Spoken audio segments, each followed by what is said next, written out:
Magandang gabi po, Neil Mercado para sa Inquirer.net. Nandito po ako ngayon sa kahabaan ng Vergara Street dito sa Maynila. Isa ito doon sa ruta na dadaanan ng Andas na parte ng traslasyon ngayong taon. So, alas 6 na po ng gabi at hindi pa po dumadaan dito yung Andas. Ito po, kung makikita po ninyo dito sa aking likuran, nakabantay na yung mga deboto na nag-aabang doon sa pagdaan dito ng Andas. But as of this time, nandun pa sa may Arlegui Street yung andas na nagdadala doon sa imahe ng Poong Jesus Nazareno. Just to give you a background, no, kung and to give us a picture of how fast or how slow the andas is moving this year.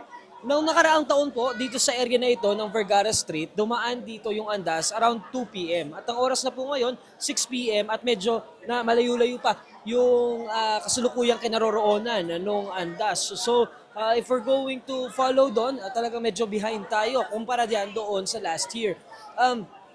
Kanina, naputol yung dalawang lubid na nakakonekta doon sa Andas. According sa Quiapo Church, pinalitan naman na iyon.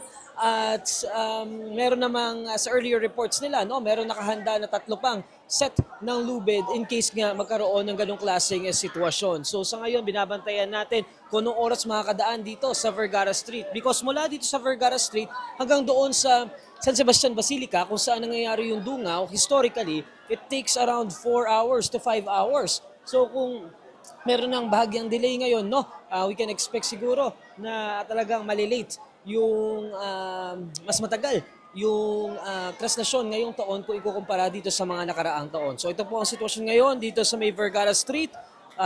May bahagya na pong pagsisikip ng mga tao at inaasahan natin na daraan dito itong andas. Perhaps in a few minutes or it could take an hour or more.